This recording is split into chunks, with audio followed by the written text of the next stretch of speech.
Hello बच्चों, let's read the question. The question says what is threshold wavelength? Okay, जो key concept हम यहाँ पे use करेंगे to solve this question, this will be the relation between frequency and wavelength. So frequency nu is equal to c by lambda, where c the speed of light, lambda is the wavelength. और दूसरा होगा हमारा photoelectric effect का. Okay, तो हम discuss करते हैं photo electric effect होता क्या है. सो मान लीजिए हमारे पास एक मेटल सरफेस है, ठीक है. This is the metal surface we have here. अब वी नो कि हमारे इस मेटल सरफेस के अंदर there are lots of free electrons. तो इसके अंदर बहुत सारे फ्री इलेक्ट्रॉन्स होंगे. अब क्या होगा, this free electrons can not come out of this metal surface due to the inter atomic forces between them. ठीक है, ये इंटर एटॉमिक फोर्सेस की वजह से ये मेटल सरफेस के बाहर नहीं आ सकते. अब मान लीजिए कहीं से इन इलेक्ट्रॉन्स को एनर्जी मिला, सूटेबल एनर्जी मिला, और तब जाके ये मेटल सरफेस से बाहर आना शुरू किए, एमिशन शुरू हुआ इस मेटल सरफेस से. तो कुछ एनर्जी लगेगा to break this inter atomic force. ये इंटर एटॉमिक फोर्सेस को तोड़ने के लिए कुछ एनर्जी लगेगा. तो उस एनर्जी को हम लोग बोलते हैं the energy required by the electrons to come out of the metal surface और to break the inter atomic forces. उसको हम लोग बोलते हैं work function of the metal. एक चीज गौर करिएगा, हर मेटल का अलग अलग वर्क फंक्शन होता है. ये हो गया आपका मेटल का वर्क फंक्शन. नाउ अब ये एनर्जी इस इलेक्ट्रॉन को मिलेगा कहां से? तो होता क्या है, when light of suitable frequency और suitable energy, हमें पता है light is made up of energy, E is equal to h nu. We know that light is made up of small packets, particles known as photons. अब ये photon आके electron से टकराएगा. As a result क्या होगा, ये electron ये photon का energy को एब्जॉर्ब करेगा, जो कि E is equal to h nu है. एंड अगर ये एनर्जी ये वर्क फंक्शन से ज्यादा हुआ या बराबर हुआ, तो अब जाके ये इलेक्ट्रॉन क्या होगा, ये मेटल सरफेस से बाहर आएगा. अगर ये एनर्जी E वर्क फंक्शन के बराबर हुआ, तब क्या होगा, तब ये होगा कि जो इलेक्ट्रॉन है ये खाली इंटर एटॉमिक फोर्सेस को ब्रेक कर पाएगा. ठीक है, it can only break the work function of the metal, the barrier. अब E अगर वर्क फंक्शन से ज्यादा हुआ तो क्या होगा, अगर E वर्क फंक्शन से ज्यादा है तो ये वर्क फंक्शन को तो ब्रेक करेगा ही करेगा, plus this will start a photo current.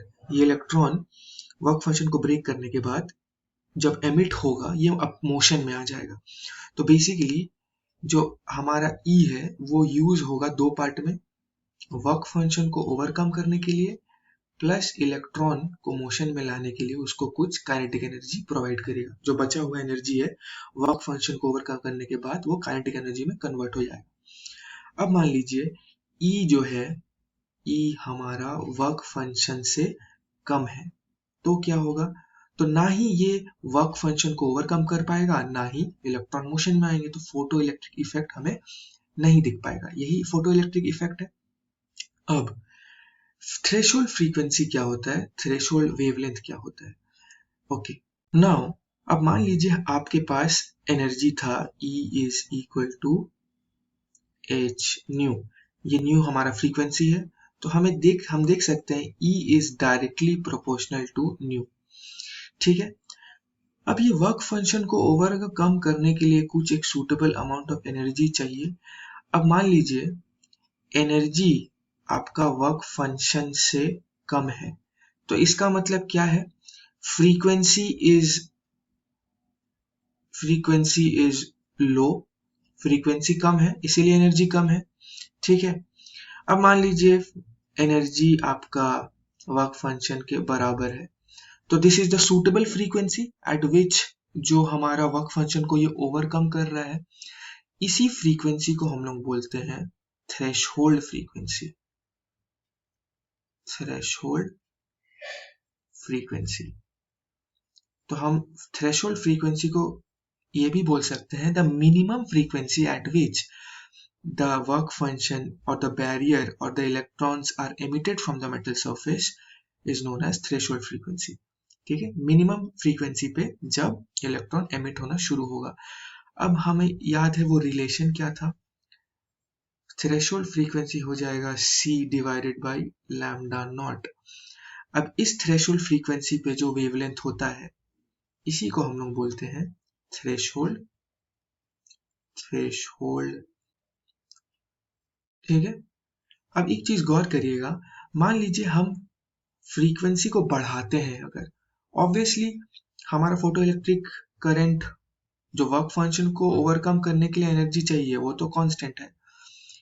अब क्या ज्यादा कौन सा एनर्जी ज्यादा बच जाएगा हमारे पास, तो हमारे पास जो काइनेटिक एनर्जी बचेगा, जैसे मैंने रिलेशन दिया था E जो होता है वो दो पार्ट में यूज होता है, एक वन फंक्शन को ओवरकम करने के लिए, एक काइनेटिक एनर्जी।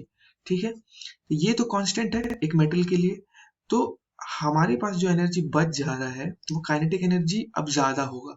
ठीक है, फ्रीक्वेंसी बढ़ाने से। अभी फ्रीक्वेंसी को अगर हम कम करेंगे तो क्या होगा, वर्क फंक्शन को ही ओवरकम करने के लिए हमारे पास एनर्जी नहीं बचेगा, तो फोटो इलेक्ट्रिक इफेक्ट और the electron emission will not take place. तो हम ये भी बोल सकते हैं मिनिमम फ्रीक्वेंसी पे लैम्डा क्या है, मैक्सिमम।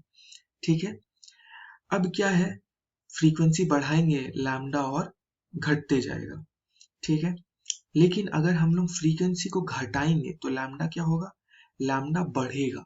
ठीक है, तो एक मैक्सिमम वेवलेंथ के बाद हमें फोटो इलेक्ट्रिक करंट नहीं देखने मिलेगा।